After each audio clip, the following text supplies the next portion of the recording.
एक और जहाज क्रैश हो गया है, 180 लोग मारे गए। 착륙 중에 랜딩 기어가 내려오지 않았고 착륙한 뒤 활주로를 이탈해 군원 담장 가스가 폭발했다고 합니다. 다시 한번 전해드리겠습니다. 오늘 오전 9시 10분 नाजरीन, ये इस हफ्ते का दूसरा जहाज क्रैश है। पहले जहाज क्रैश हुआ 2 दिन पहले अजरबैजान का जहाज कजाकिस्तान में,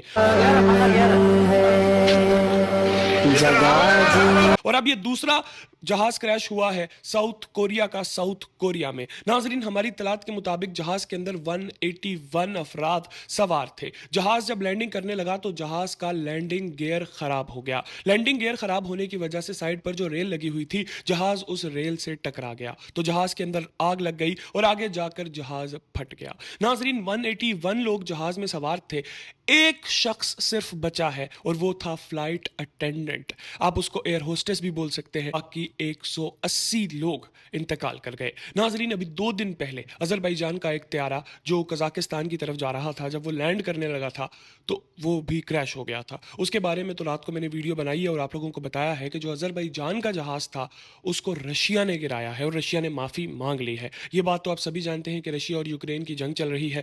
तो रशिया और यूक्रेन की जंग चल रही थी, यूक्रेन की जानिब से कजाकिस्तान के किसी इलाके में ड्रोन हमला किया गया और उसी दौरान अजरबैजान से जहाज़ कजाकिस्तान की तरफ आ रहा था तो रशिया के डिफेंस सिस्टम ने ऑटोमेटिकली उस जहाज़ को मार गिराया था। खैर नाजरीन, उस पर रशिया ने माफ़ी भी मांग ली है। अब ये दूसरा जहाज़ क्रैश है कि जहाज़ नीचे लैंड कर रहा था, जहाज़ का गियर, लैंडिंग गियर फेल हो गया, उसके बाद जहाज़ साइड रेल से टकराया और रेल से टकराने के बाद तबाह हो गया। नाजरीन, अब सवाल ये आता है कि क्या जहाज़ के ऊपर सफ़र करना सेफ़ है या नहीं है, क्योंकि किसी पैसेंजर जहाज़ के साथ हादसा पेश आना, किसी पैसेंजर जहाज़ का क्रैश होना कोई आम बात नहीं है। आप लोग अक्सर सुनते रहते हैं जहाज़ क्रैश हो गया, जहाज़ क्रैश हो गया।